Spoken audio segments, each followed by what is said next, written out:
जी अस्सलाम वालेकुम। आज का हमारा टॉपिक एंजाइम और आज के टॉपिक में हम एंजाइम्स के बारे में बात करेंगे। आज का हमारा lecture is basically N introductory lecture about the enzymes और आज हम एंजाइम्स की बात बेसिकली थोड़ा सा पीछे से स्टार्ट करेंगे। हम gonna start with the metabolism. सबसे पहले हम लेक्चर में मेटाबॉलिज्म की बात करेंगे कि मेटाबॉलिज्म क्या होता है, इसको हम कितनी कैटेगरीज में डिवाइड कर सकते हैं और बेसिकली एंजाइम्स का मेटाबॉलिज्म में रोल क्या है। देखिए एंजाइम मेटाबॉलिज्म में रिएक्शंस की एक्टिवेशन एनर्जी को कम करते हैं। हम ये भी पढ़ेंगे कि ये इस प्रोसेस को कैसे करते हैं और finally we are going to talk about the different types of the enzymes based on their location. देखिए हम जब भी लिविंग ऑर्गेनिजम्स की बात करते हैं तो लिविंग ऑर्गेनिजम्स का एक बहुत इंपॉर्टेंट कैरेक्टर है, एक बहुत इंपॉर्टेंट उनकी खासियत है कि वो मेरा बच्चा मेटाबॉलिज्म करते हैं। अब ये जो मेटाबॉलिज्म का लफ्ज है ना, ये लिविंग ऑर्गेनिजम्स की आइडेंटिटी बन गया। आपको याद होगा इससे पिछले कुछ लेक्चर्स में पिछले चैप्टर्स में हमने जब लिविंग नॉन लिविंग को डिफरेंशिएट किया था तो तब भी हमने यही बात की थी कि जो लिविंग ऑर्गेनिजम्स होते हैं वो मेटाबॉलिज्म करते हैं, उनके पास मेटाबॉलिक मशीनरी होती है। जो नॉन लिविंग ऑर्गेनिज्म होते हैं, जो नॉन लिविंग थिंग्स हैं, उनके पास मेटाबॉलिक मशीनरी नहीं होती। तो आइए जरा सबसे पहले हम इस मेटाबॉलिज्म के वर्ड को डिफाइन करने की कोशिश करते हैं कि what does actually mean by this metabolism.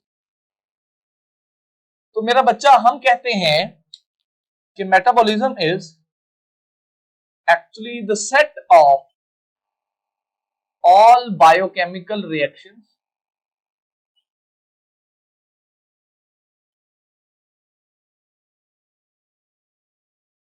occurring in living organisms।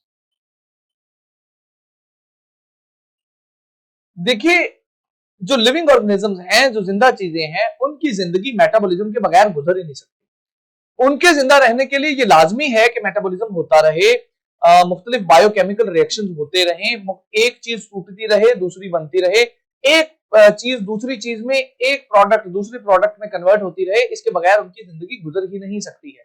और इस ओवरऑल प्रोसेस को जितने भी बायोकेमिकल रिएक्शंस लिविंग ऑर्गेनिजम्स के अंदर होते हैं उनको हम मेरा बच्चा मेटाबॉलिज्म का नाम देते हैं।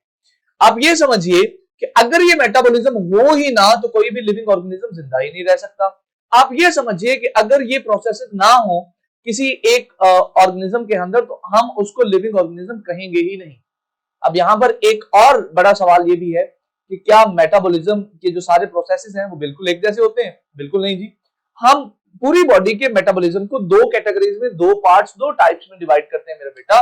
One of them is anabolism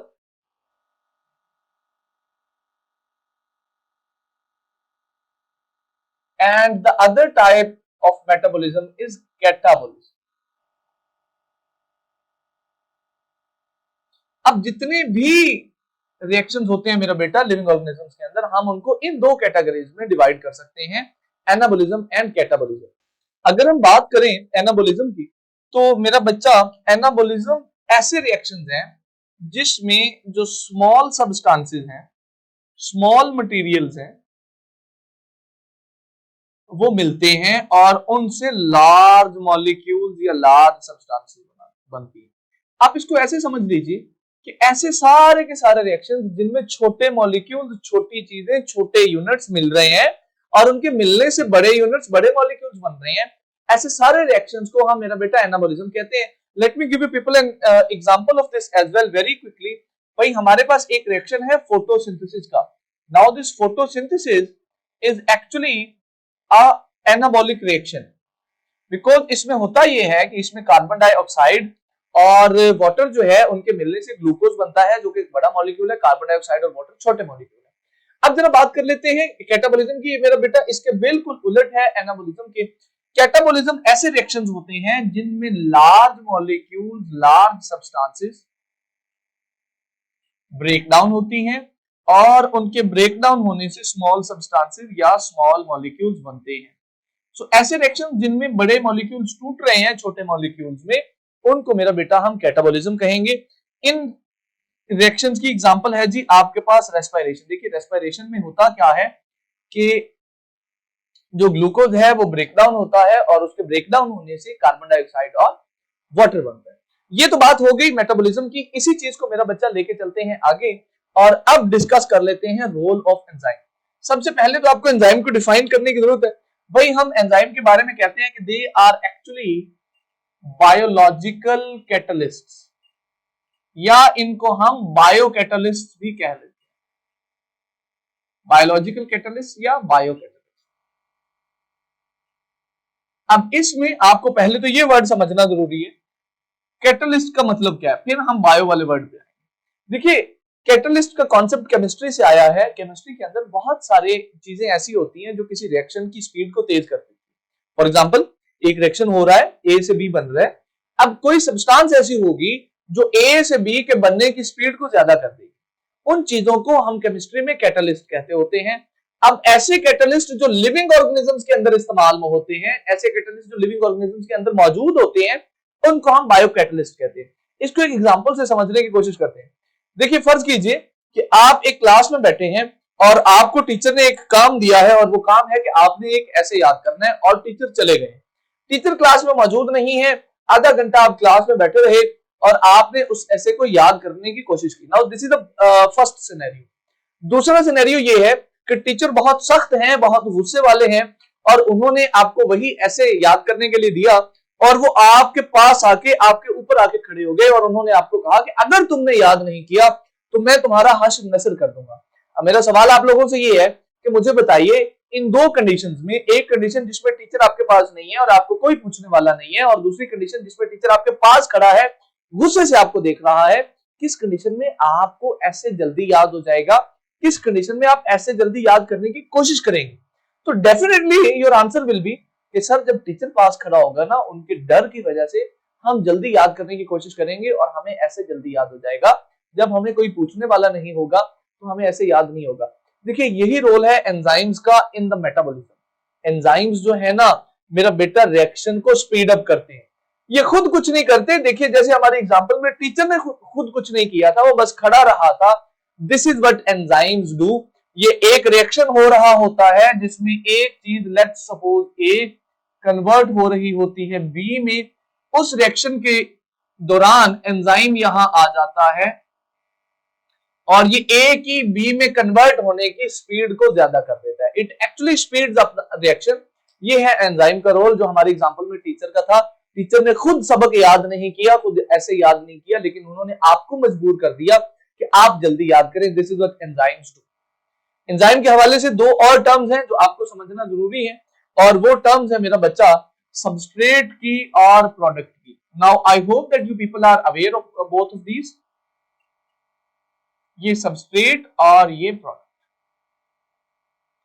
देखिए, एक केमिकल रिएक्शन के दौरान एंजाइम जिन सब्सटेंसेस पे रिएक्ट करता है, जिन सब्सटेंसेस के साथ आके प्रोसेस में हिस्सा लेता है, उन सब्सटेंसेस को सबस्ट्रेट कहते हैं। और केमिकल रिएक्शन के नतीजे में, एंजाइम एक्शन के रिजल्ट में जो चीजें बनती हैं, उनको हम प्रोडक्ट कहते हैं। ये डिफरेंस भी अक्सर एग्जामिनर पूछ लेता होता है, तो आपको ये भी याद रखना है।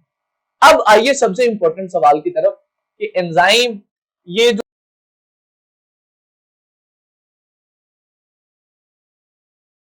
इस बारे में ये एक दो लाइनें हैं जो आपको याद रखनी है। पहली लाइन तो ये कि आपको एंजाइम का फंक्शन पता होना चाहिए कि enzyme actually speeds up the rate of reaction. वो रिएक्शन जिसमें ये हिस्सा ले रहे हैं, उसका जो रेट है वो स्पीड अप कर देते हैं। अब आइए बुनियादी सवाल की तरफ कि एंजाइम रिएक्शन की स्पीड को तेज करते कैसे। उसका जवाब ये है मेरा बेटा कि they actually, enzyme actually lower the activation energy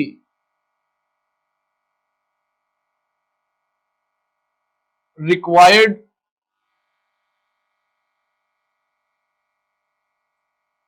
for a reaction. Enzyme क्या करते हैं मेरा बेटा, वो एक रिएक्शन के लिए रिक्वायर्ड एक्टिवेशन एनर्जी को कम कर देते हैं। अब यहां पे एक नया कॉन्सेप्ट आ गया कि एक्टिवेशन एनर्जी क्या बुला है। आइए जरा इसको डिफाइन करने की कोशिश करते हैं। भाई, हम कहते हैं कि minimum energy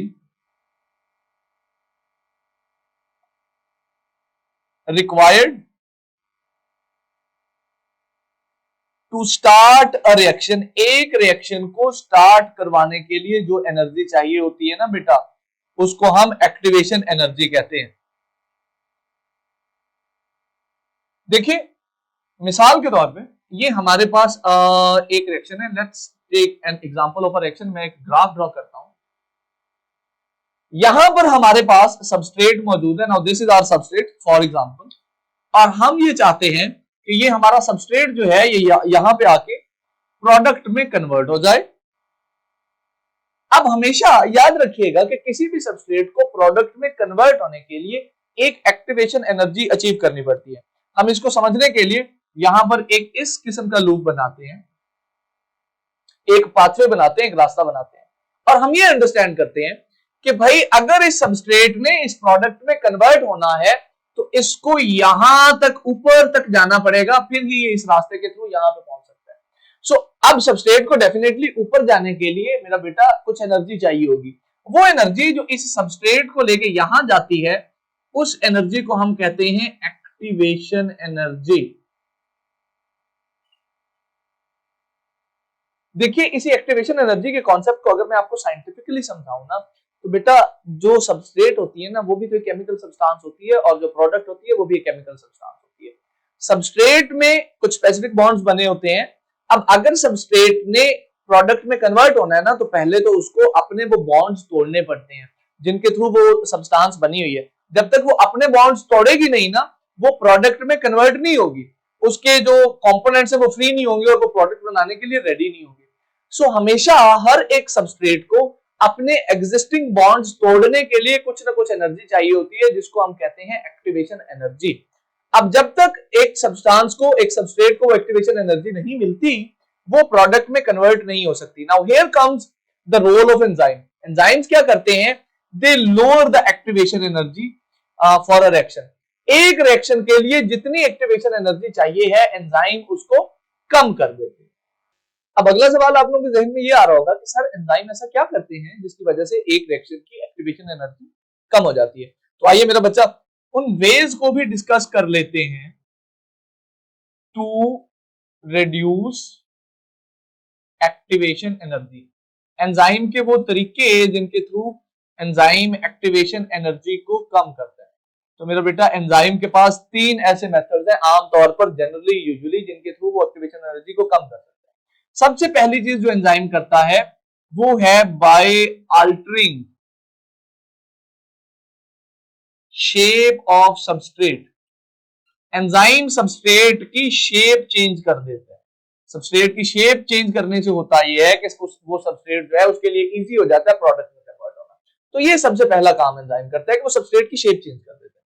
the second thing that enzyme do is by changing the charge distribution. Enzyme जो है वो सबस्ट्रेट के ऊपर जो चार्ज डिस्ट्रीब्यूशन है बेटा उसको भी चेंज कर सकता है। और जो तीसरी चीज एंजाइम करता है, enzyme can also change, enzyme can also alter the orientation. Orientation मेरा बेटा कहते हैं डायरेक्शन को, पोजीशन को। तो एंजाइम तीन काम करता है एक्चुअली। एक तो सबस्ट्रेट की शेप को मॉडिफाई कर देता है, दूसरा उसकी चार्ज डिस्ट्रीब्यूशन को चेंज कर देता है, और तीसरा सबस्ट्रेट्स की जो ओरिएंटेशन है, जो पोजीशनिंग है, जो लोकेशन है उसको मॉडिफाई कर देता है। और इन तीन कामों की वजह से याद रखिएगा एंजाइम एक्टिवेशन एनर्जी को कम कर देते हैं। अब ये बात बड़ी इंपॉर्टेंट है and this is a very important short question कि एंजाइम एक्टिवेशन एनर्जी को कम कैसे करते हैं। अक्सर एग्जामिनर पूछा है, you people need to remember it. आज के लेक्चर की आखिरी बात कि जो एंजाइम्स हमारे पास होते हैं वो लोकेशन के हिसाब से या अपनी पोजीशन के हिसाब से कितनी तरह के होते हैं, हम उनको कितनी कैटेगरीज में डिवाइड कर सकते हैं। तो last but not the least let's talk about the types of enzymes as well. तो मेरा बच्चा हम एंजाइम्स को बेस्ड ऑन देयर पोजीशन और लोकेशन दो टाइप्स में डिवाइड कर सकते हैं। कुछ एंजाइम्स होते हैं जिनको हम कहते हैं एक्स्ट्रा सेलुलर एंजाइम, और कुछ एंजाइम्स ऐसे होते हैं बेटा जिनको हम कहते हैं इंट्रासेलुलर एंजाइम।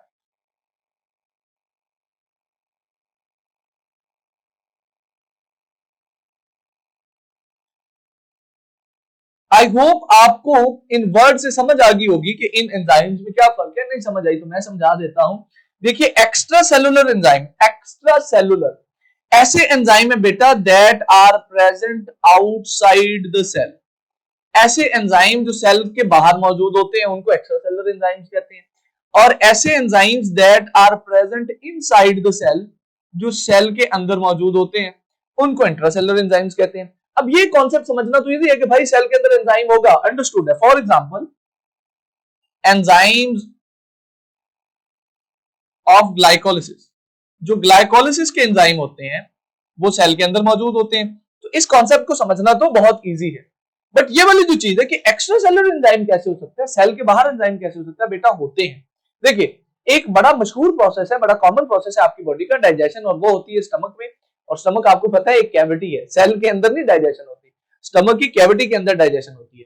अब स्टमक की कैविटी के अंदर जो एंजाइम मौजूद होंगे ना वो एक्स्ट्रा सेलुलर होंगे, वो सेल के अंदर मौजूद नहीं है, वो सेल के बाहर मौजूद है। तो स्टमक की कैविटी में एक एंजाइम यूज होता है बेटा जिसको हम कहते हैं pepsin. This pepsin is actually an extra cellular enzyme. ये था हमारा आज का लेक्चर। आज के लेक्चर में मैंने आपको ये कोशिश की कि आपको एंजाइम के बारे में एक ब्रीफ इंट्रोडक्शन दे सकूं, ये समझा सकूं कि एंजाइम होता क्या है, काम क्या करता है। कॉन्सेप्ट आपने ये लेना है कि बॉडी में बहुत सारे रिएक्शन होते हैं जिनको मेटाबॉलिज्म कहते हैं। दो तरह का मेटाबॉलिज्म होता है, एनाबॉलिज्म एंड कैटाबॉलिज्म। अब इन रिएक्शंस को स्पीड अप करने के लिए एक मटेरियल, एक चीज इस्तेमाल होती है जिसको हम एंजाइम कहते हैं। ये एंजाइम रिएक्शन की स्पीड को तेज कर देता है। करता कैसे? एक्टिवेशन एनर्जी को कम करके। एक्टिवेशन एनर्जी को कम कैसे करता है? तीन तरीके। सबस्ट्रेट की शेप चेंज कर दी, चार्ज डिस्ट्रीब्यूशन चेंज कर दी, और ओरिएंटेशन चेंज कर दी। फाइनली हमने एंजाइम की दो टाइप्स के बारे में पढ़ा। आज के लेक्चर के लिए इतना ही। अगर आपको कोई सवाल हो तो आप मुझसे जरूर पूछिए। I'll keep on responding to you people.